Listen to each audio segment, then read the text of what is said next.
Hello, everybody, and welcome to the second half of the Ixalan Cube review. Sure.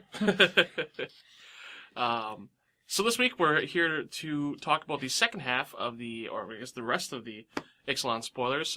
Earlier this week we released our first impressions of the set, which came out a little later than intended, but It always does. So the first half will be linked somewhere in this video and in the description. That's what's down there. So if you want to find the first dozen or so cards we talk about, you can find it there. And this half, we're going to talk about the remaining cards that were spoiled, I believe, in the last 2 weeks, which may or may not include the entire set.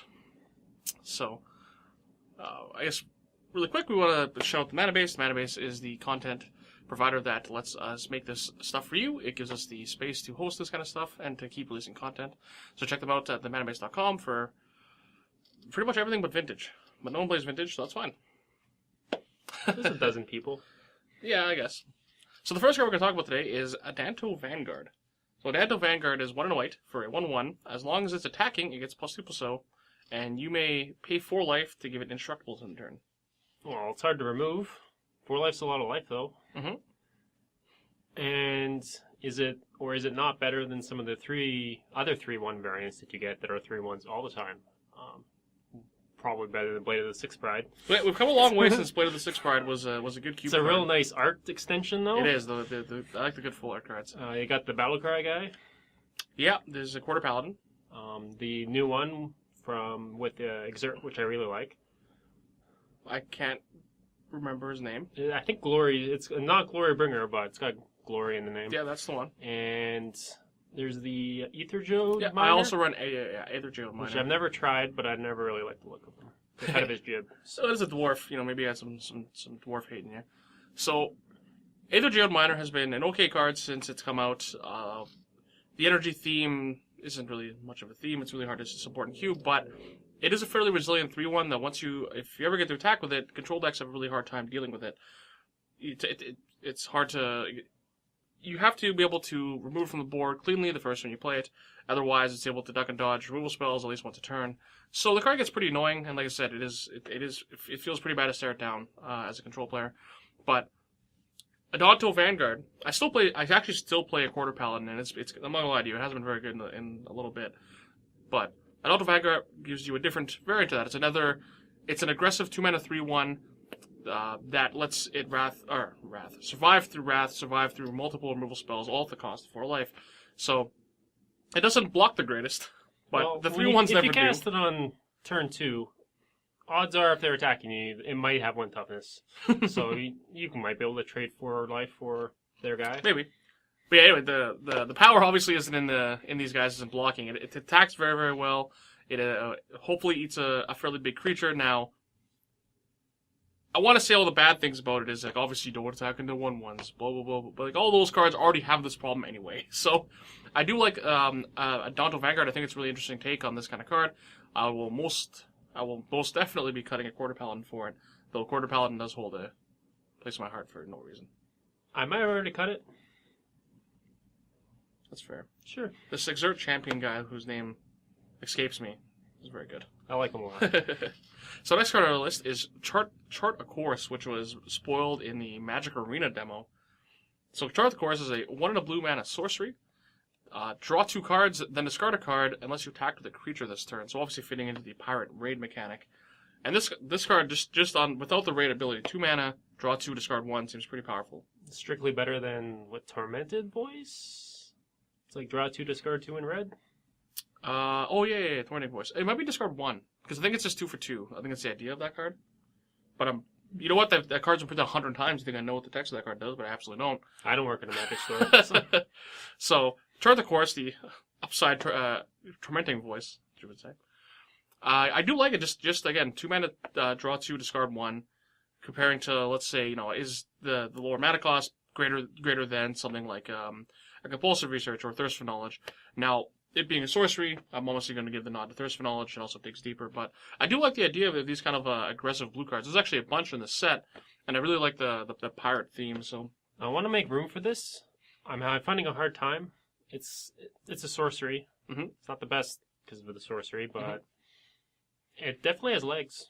So how much better or worse is this card than, let's say, Compulsive Research? So Compulsive Research is a fairly common card played in Cube. Which one do you like more? This one more because it just costs 2. That's fair. And you're not restricted to what you have to discard. If you're playing Compulsive Research, there's a high chance you're going to want to keep lands. Yeah, you never really want to discard them too much in the control deck. Especially early, if you're going to cast this early. Yeah. So again, I do like the idea of Chart the Course. Hopefully they keep printing this kind of cards in Rivals of Ixalan. So, we get to our first of... Yeah, I'm actually super happy these cards weren't spoiled on the sheet that got leaked. I guess they're on a separate sheet. So Special very, sheet, very probably. convenient. So they're the double face cards in this set. And this one is easily the most talked about in all of the internet, easily. So, Growing Rights of Itlamok. It's a mouthful. Did you put this one through Google Translate? I did not. You know what? The other side is... I guess it's still Itlamok. So, Growing Rights of Ixalan is 2 and a green for a legendary enchantment. When it enters the battlefield, you may look at the top 4 cards of your library. You may put a creature card from among them into your hand and put the rest on the bottom of your library in any order. And at the beginning of your end step, if you control 4 or more creatures, transform it. And it transforms the Itlamok Cradle of the Sun, which is a very reminiscent land. It is a legendary land. All of them are legendary enchantments that flip into legendary lands. It taps out a green, and taps to add a green, or taps to add a green for each creature you control, so being, obviously, a nod to Gaia's Cradle. So I think this was a fantastic way to reprint Gaia's Cradle. To get around the reserve list? To get around the reserve list for, for Commander. But this card actually just happens to, the front half of this card ends up being pretty good. So 3 mana, not quite a Lead the Stampede, but 3 mana, look at the top X cards, put a creature in your hand, and then obviously isn't too difficult to transform into the Cradle, and it does do it fairly quickly. It can do it in the same turn, which is pretty cool. But I guess is the front half worth running? It's a little weak, Mhm. but I think since it's easy enough to flip and it goes into the game plan that you want, I think I'm going to give it a try. Yeah, so I'm not a Lead the Stampede guy. I'm not a fan of that card, but this card in the typical green rampish kind of decks, or even mid-range kind of decks, I think fits in the cube very well. 3 mana, it draws you a creature, and then helps kind of your game plan. Even if it doesn't, the 3 mana for a guy isn't the worst value, but if it wasn't for the other side, it does. 4 cards is pretty deep, and it can flip with 1 creature. With the green deck, they play Deranged Hermit. A lot of guys that make other guys. So I do like this card too. I'm not exactly sure where it's going to end up sitting, but I'm excited to try it. I know everyone's pretty excited to try this card. I think it's pre-ordering for $20. Actually, I'm not sure if you knew this, but the land side of all these transform cards were supposed to be the invocations for this set before they ended up. I don't say they scrapped them, but before they changed it so they wouldn't have to be in every single set. So I actually really, really like it. I wish that they, had done it, but I do look forward to seeing them foil, and I'm sure this card will be worth quite a bit for at least the time to come. But like I said, I think it's pre-ordering for somewhere like $20. Just the regular one? Yeah, people are really hyped up about Gaia's Cradle. So, the next full card on our list is Legion's Landing, which was one that was kind of late, but Legion's Landing is 1 white for legendary enchantment. When it comes into the battlefield, or when it enters the battlefield, create a 1/1 white vampire token with lifelink, and whenever you attack with 3 or more creatures, transform it. And it transforms into Adanto the First Fort, also legendary. Tap out a white, or tap 2 and a white, and itself to create a 1/1 lifelink vampire again. Very a la Kytheon to transform. Yeah, I guess that's the real downside with this card. I'm not really a big fan of the flip clause for this, because how often does Kytheon flip for you? Admittedly, the mono white weenie deck isn't super big in my cube, but it kind of just pairs into the token deck well. So even if you have an okay curve and just set up this play Legion's Landing, send with my team, and then all of a sudden I get the payoff of Adanto the First Fort, the card seems okay. Again, it can either curve okay, give you this okay creature turn 1, or just fits into kind of a okay curve, or especially if you support tokens, it's not too hard to kind of get the dream going. But initially, I actually didn't like this card, but the more and more I thought about it, I do like it. But you gonna try and fit it in? I will try to fit it in. Like I said, I'm actually very, very happy with the power level of all these transform cards. Where spoiler alert, we're going to be talking about a couple more in the future. But this one I think is the least flashy, but the card I'm I'm very excited to test. It's actually one of the ones I like the most. It's got a very fair mana cost on the other side. The card is very fair. It's Yeah. like, I think it's the fairest. 4 of all mana of them. to make a 1/1, as opposed to a strictly better Grayscale. Strictly better case grill. Yeah. I guess what would be, it's be Sarah Sanctum. This wouldn't make any sense. Caracas? Caracas, yeah, I guess. Instead we got a Goldoran Outpost. That's what you get. Or a better V2 Gazi. That better be Gazi. I don't like the flavor. I don't quite like the flavor of the white vampires. Maybe not that. Like they've been white before, but It's the theme of all the people like conquering other lands or vampire soldiers. I guess. So they're sucking on the resources and shit. Yeah. So now a dinosaur. We have Rampaging Ferocidon. Rosslon. Yeah, Ferocidon. There's a lot of zany names in this set. Rampaging Ferocidon is 2 and a red for a 3/3 menace. Players cannot gain life, and whenever another creature enters the battlefield, Rampaging Ferocidon does 1 damage to that creature's controller. I did not know it was any creature. I thought it was only your creatures. You just figured that out now? Yes, I did. It's a little bit of a downside, but it shouldn't be that much for you, considering you're the one playing this guy and hopefully putting on the pressure. Mhm. So, a lot of the red effects are symmetrical like that. So, like Eidolons. Yeah, everyone shares the pain. Yeah. No one's getting any free passes. So the Rampaging Ferocidon is good, a great mana cost, a good body. The menace is good. Its other ability is good. If you try to have, try to play blockers, it's going to hurt you. And even if you do, it's kind of difficult to block this guy. But it does have the incidental, which is good and bad. Players can't gain life. So obviously, as a red player, you're pretty excited to see that. But it does come with do you want to play just because it hoses? There's a few of those cards that they added recently, like the new Thalia has the lands come into play tapped, and this one's kind of can't gain life. And I know I'm missing another one that's recent like this, but I think the card would be good enough without it. It's just annoying that it has it attached. So ultimately, it's better that it has it, but I guess it's this balance of how many hate cards you want to play. Is this card a hate card? And such and such. Obviously, this is exactly what Red wants to do. So I'm impressed by it. I'm sure I'm going to be trying it out. I'm actually happy that there's a lot more playable dinosaurs than than I initially thought 0. So there's 3 or 4. There's maybe a couple more we're talking about soon. So I'm very happy that some of the dinosaurs are going to see play, and I'm pretty happy with Rampaging Ferocidon. So I'm going to be trying it out. I'm not too worried about the incidental hate, kind of like a la Mirror Crusader, what we talked about last episode. But yeah, I like it. I'm going to try and fit it in. Its art is unassuming, but then its flavor text makes it fit in well. So all raptors are aggressive, but Ferocidon seem to enjoy their prey's pain. He's just kind of hanging out. You're a big flavor text guy? I'm a big flavor text guy. You read all the flavor text before you read the card art? And apparently before I read this card, because I didn't know what it did properly. But even one-sided, I like the card. So it's even better that it's two-sided. Wait, that's not true. Because I thought... Okay, that's not true. I thought when I played creatures, they took damage. That's how you read that? Yeah. So it's better and worse at the same time. We're moving on. So if we go back to the Deranged Hermit, that's really good for you. It's really it's good for me, but I thought it did. It doesn't do that at all. It's bad for me now. But they play guy. But it's fine. Venusaur Alpha, another dinosaur. Keep the dinosaurs coming. Venusaur Alpha is 3 red-green for a 4/4 dinosaur. Other dinosaurs you control have haste, and when it enters the battlefield, create a 3/3 green dinosaur token with trample, which is incidentally going to have haste. So it's like a big dinosaur thread tusk. You get the 3/3 up front. You do, and it gets haste instead of life, and so you gain much life. So when I read this guy originally, I wasn't too happy, but I think it's because it's not very flashy. Mm-hmm. And once you realize that you get a 3/3 haste and a 4/4 for 5 you get 8 power in a kind of a shallow 5 guild. mana.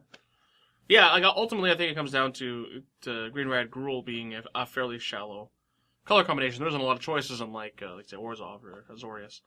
So I know I've been looking forever for a card to replace Xenagos. Not that Xenagos is bad. The Planeswalker. Xenagos the Planeswalker. But not that Xenagos is bad, but he's kind of an unnecessary Planeswalker that doesn't fit a specific role, and I try to slim down on those whenever I can. But kind of random because there wasn't really that many good options. So when you mentioned that to me, I think that's actually going to be my cut as well, because I hate having 3 4-drops in my, three 4-drops Yeah, I also in play my 3 4 grill, drops. grill section, and this goes to 3 4s, or 2 4s, 2 2s, and giant dragon. Yeah. Yeah. I gotta play Blood Red Elf, Huntmaster of the Fells. Yeah. I'm gonna play Regisaur Alpha and then Dragonlord Tarka. And You play. What ones do you play? You play Flamehoof 4? I think I do play Flamehoof 4. So I mean, we'll adjust this a little bit, but I actually want to add a Planeswalker, so I feel like I need to cut it somewhere to keep the numbers down. Keep it an adequate number. So Regisaur Alpha, obviously not unlike Thragtusk, isn't as resilient, but he brings the pain pretty fast, and maybe with another. Maybe Summit. a Carnage Tyrant. Carnage Tyrant, curves right after it, and you bring in the Super Haste, and that's probably pretty good. But Cut Flamehoof 4 for Samet. The Flash Samet. That's right. unfortunate that we just got Samet in the Regisaur Alpha, because one's really good and this one's not as good, in my opinion. Yeah. But it's good to have more options. It's good. It's good that a shallow color keeps getting A little help. a little bit of help here and there. So next is maybe one of my favorite cards in the set because it's a Goblin Pirate and the art's great. It's a Rigging Runner. So Rigging Runner is 1 red for a 1/1 first strike, and raid if you attack this turn, it enters the battlefield with a +1/+1 counter, becoming a 2/2 first strike for 1. Now I feel like the first strike sells this card. There's a lot of Wizards has been really good at printing a lot of different red 1-drops lately. They've been there's so many to choose from now that you can kind of pick whatever flavor you want. But I really do like Rigging Runner. It obviously isn't in a constructed format. In constructed, this card's better, obviously, because you can kind of play it with a fairly high number of 1-drops. You can more guarantee it's a 2/2.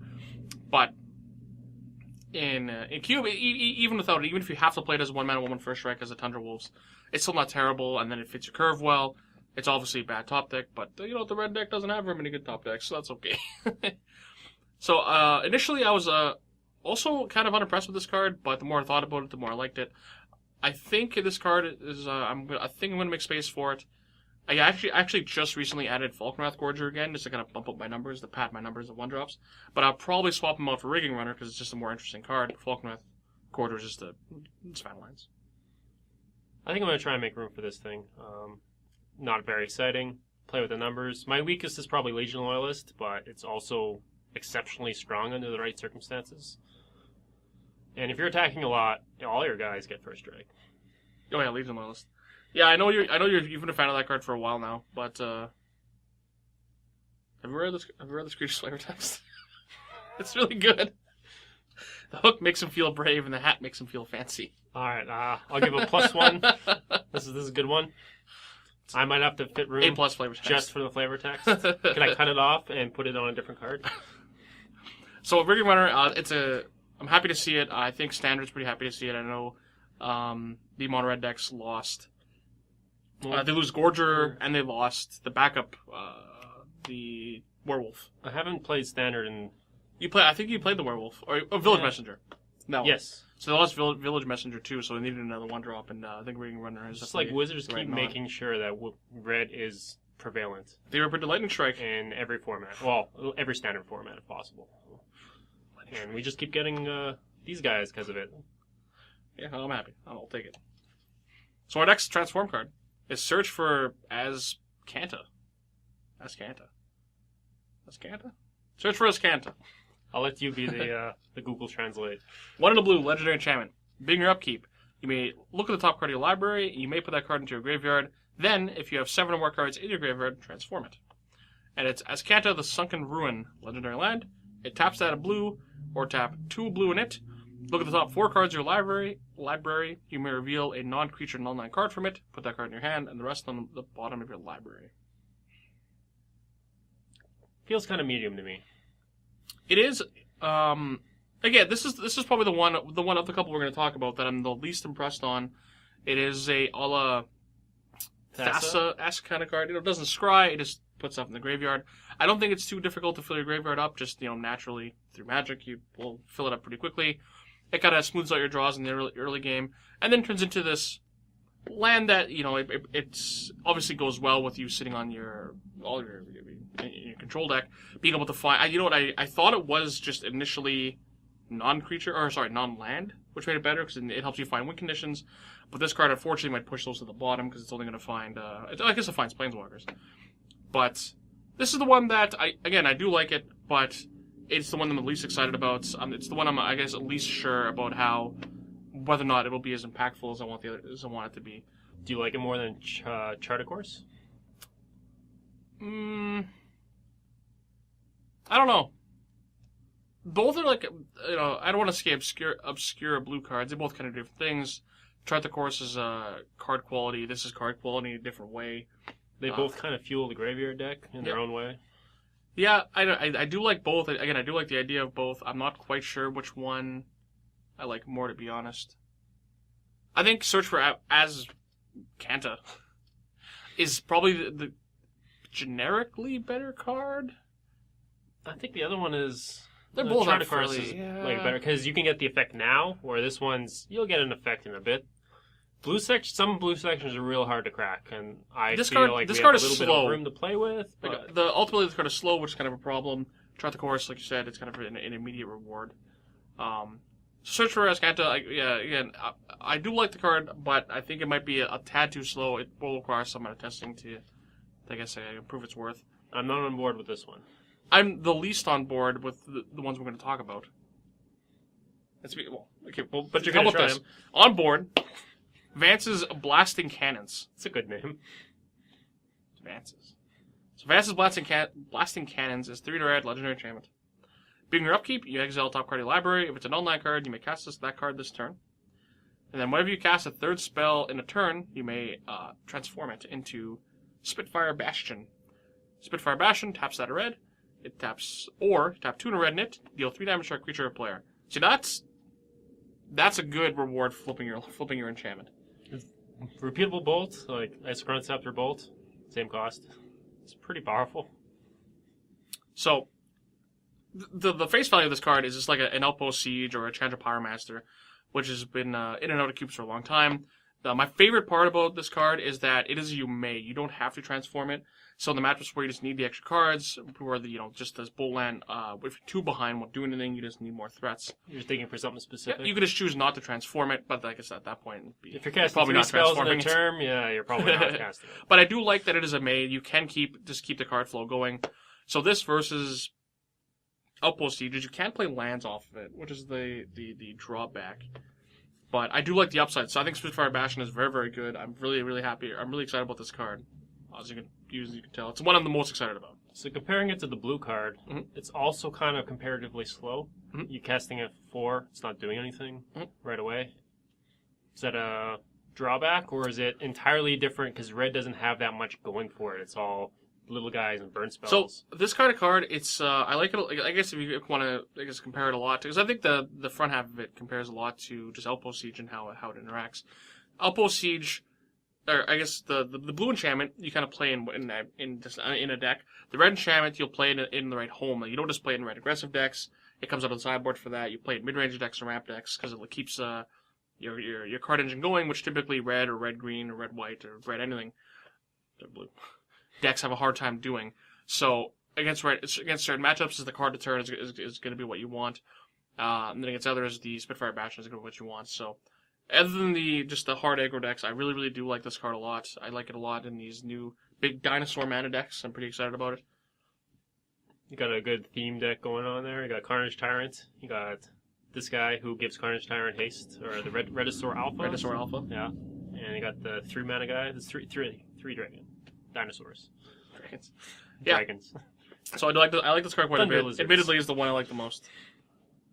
I like it more than the green one You gonna too. try all 4 of them that we talked about? I don't. I will for sure try white, red, green. Not gonna try the blue one? I don't know if I'm gonna try the blue one right away. Why not? Because like you said, blue is the hardest color to break Crack. into. So the other one's very easy. Okay. Very easy. Blue not so much. I think I'm only in for green and red right now. The one we didn't talk about is the black one. We can skirt on that one for a bit. I think. So that one I can't remember the name of it for the life of me, but it's 1 in a black. It's 1 in a black to activate, to pay 2 life, draw a card. And at the beginning of your upkeep, if you have 5 or less life, transform it. And then it becomes, again, a legendary land, taps out a black. Or tap, sacrifice a creature, gain life equal to its toughness. Like, I really like that effect because I'm a really big Mirror into the Morningwell fan. Yeah, or Diamond Valley. Mirror into the Morningwell, you know, for... I think that one is just the one that needs to be in a constructed deck the most to make work. The claws to flip it's real awkward. Yeah, you kind of put yourself in this, I guess, again, in the right. Even, like, let's say you're playing it's a control deck, right? And the control decks is where you can kind of safely sit at that life total. End a turn, pay some life, draw 2 cards, go to 5, upkeep, flip it. But, like, the gain life part of the ability, like, if you're playing against control, like, they don't care. The front half of the card is better, but then it's just a worse version of either, like, Friction Arena, or worse this or that. So I'm not quite sure what that deck that fits into beyond this, like, green-black deck. I'm not quite sure. I think this has the hardest time fitting into a home, and it's the biggest risk in it. Like, the reward's only okay. You could just play high market, I guess, right? Yeah. So yeah, the black one I'm not too sure on, but again, Vance's Blasting Station, Cannon Station. You're thinking of a different card there, like the Salvaging Station and Blasting Station. So, out of all of them, I think the black one is a little bit of a miss, but the red one again is the most. So let's say red, green. You know what? It's probably red. Yeah, red, green, white, blue, black. Then there's some colorless ones. Not on the list. You know what it does on the list though? The card everyone was excited for, the card we were the most excited about last episode, and that's Vraska the Relic Seeker. She finally got spoiled. It wasn't that long after. Her art's really bad. Okay, I've seen good art for her. Why isn't that art this art? I'm normally a Chris Ron fan. I just maybe he's not good at drawing pirate organs. You think that's a pretty skill they should have farmed out for a little more? It's a much more significant focus of the set. Might be the biggest focus of the set. Just the pirate organs in general. Well, definitely pirates. So this card would have got spoiled. It was a couple days after, he said. Didn't impress anybody. When I first saw it, I didn't like it at all. And I think I've come around a little bit more. Cost 6. 6 is a lot. But the plus 2 is also a lot. The body it makes isn't that great. But you go up to immediately 8 loyalty. That's not bad. 8's a lot of loyalty. And it's got the same destroy effect, roughly, that the last Vraska did. And you get a mana off of it. I don't know. For Planeswalkers, they have to be something I really want to play for me to find room for them. Especially if they're going in a guild that A, doesn't have one, or I'm generally happy with the options I have now. And this doesn't seem to get there for me currently. Yeah, I'm not overly happy with its art. I am very unhappy with its art. I'm not overly happy with the card either. It costing 6 mana, it's pretty big. Big shoes to fill at 6, and there's not very many 6 mana Planeswalkers that I do play. I think it's just Elspeth's Sun's Champion, which is one of the best Planeswalkers in Cube, in my opinion, and then Chanter Flamecaller, which is fine. So, making it 2/2 is fine. It's minuses, whatever. It's ults, whatever. It's a very Golgari card, but you can have a Golgari section. You have enough to fit 2 complete Golgari sections of only removal spells, and this card is just like a big walking removal spell that makes pirates.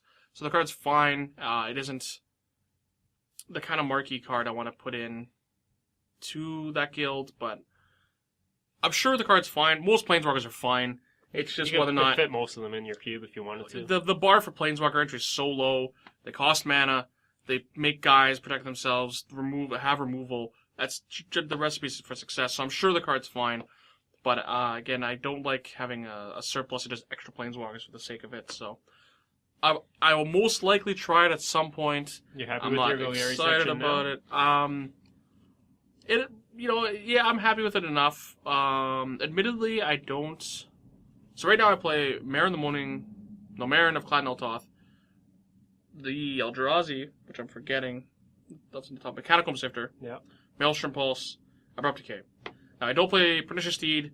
I cut it a while ago because I thought it was out of the removal spots, Pernicious Steed, Maelstrom Pulse, Abrupt Decay. I ran those 3 cards for years. It started seeing the least amount of play, so I cut it for a card that fit was well into the Golgari decks, so the good green-black card. So that's Catacomb Sifter, which has done wonders. It's been very, very good. And then Marin. So for the longest time, Golgari slots were all removal spells and then like a Lot Troll. Yeah, I'm removal playing the spells. Troll in addition to the 4 that you're playing. So that's typically what Golgari has been for the past better part of a decade. Removal spells, wiener guy. So when Marin came out, Marin... That Spirit Monger? well, slightly bigger guy. Marin was kind of surprised a handful of people. The card ended up being better than expected. It was a very, very good example of a good green-black card. And then, again, I felt I wasn't happy with it just being 3 removal spells. So I cut Pernicious Steed, and I put Catacomb Sifter again, a good representation of what you want in green-black. So Vraska isn't necessarily what I want in green-black either, but again, it's probably good enough. Planeswalkers, like I said, bar for entry. Probably powerful enough. It's probably powerful enough. Admittedly, I don't... It feels bad, but I kind of want to cut Abrupt Decay. It's not really a good reason. I just want to. Well, yeah. I like. I prefer Maelstrom Pulse. I just Abrupt Decay versus Maelstrom Pulse. I just prefer Maelstrom Pulse. So that's it. I just want to, I want my gold cards to. Well, just changing things up is fine. Yeah, I want my gold cards to be exciting, right? You want your gold cards to give you a reason to play green black, and Abrupt Decay is not a reason to play green black. But Vraska, the relic-seeking pirate, is a fun reason to play green black. Maybe not the right reason, but it's a fun reason. So, and that's kind of why I tend to lean my gold cards toward slightly more diverse, and we share pretty much the same opinion on that. So, while I'm not sure, I don't think it's the best option. It might be. I was going to say the right option. That's also not right. It's going to be a fine option. 7-mana Garruk's pretty fun. Yeah, on a side note, I have a box of tokens that, through the history of time, I've gathered a bunch of tokens for Cube that I've used, in and out. I don't know how many Sorin vampires are in there, how many different kind of goblins, different kind of beasts. And while looking through it, I had, for some reason, 3 of that Garruk Apex Predator emblems and a bunch of the 3/3 Death Touch beasts. I'm like, I don't think I've added this card to my Cube 3 times. Why do I own these? Every time you buy the card to put it in, you get another set of tokens. Yeah, so now I just have this box of dedicated tokens. I was really excited because I recently made the wrong decision and re-added Broodmate Dragon to my Cube for the...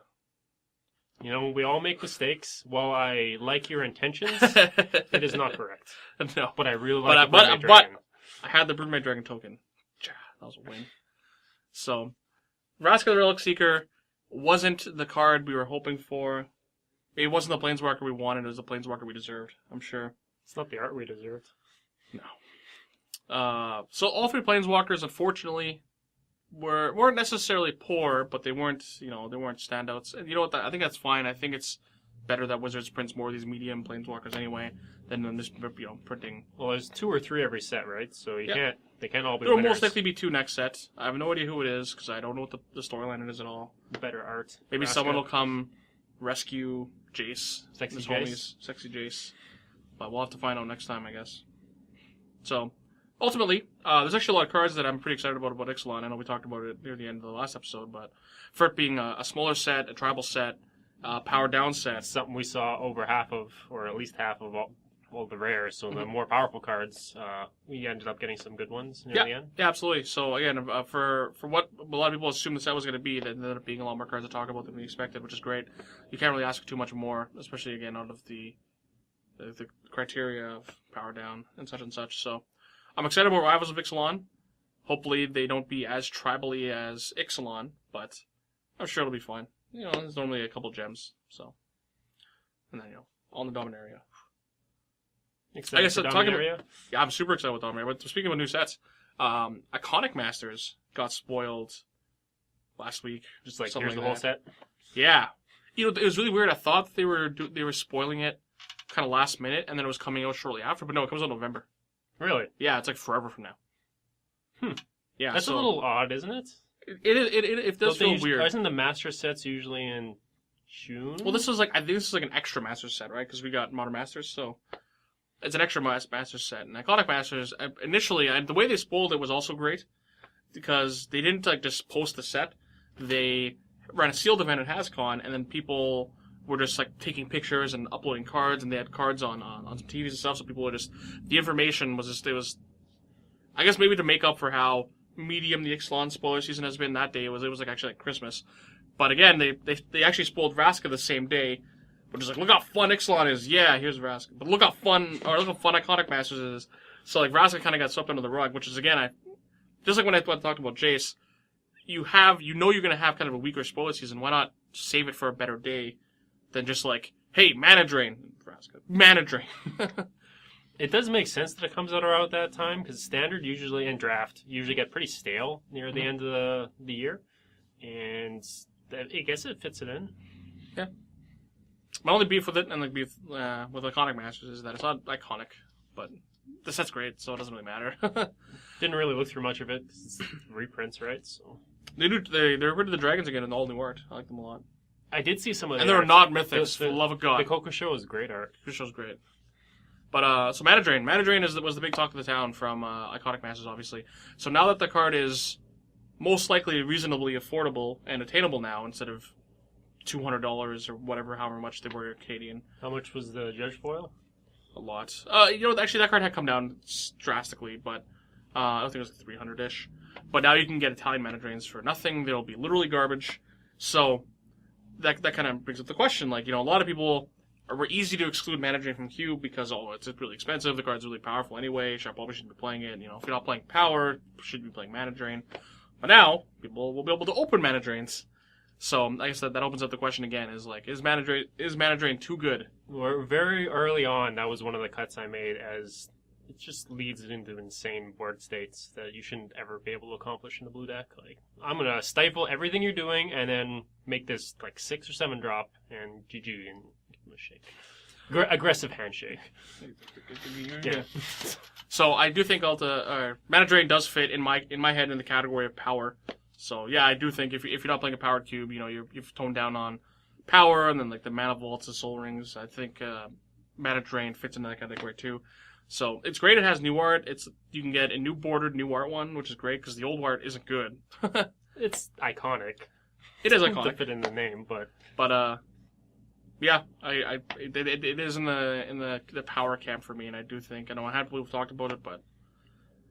Yeah. For some reason, I thought it was on the reserve list. A lot of people did. A lot of people thought that. I have 3 of them kicking around. I probably should have punted them.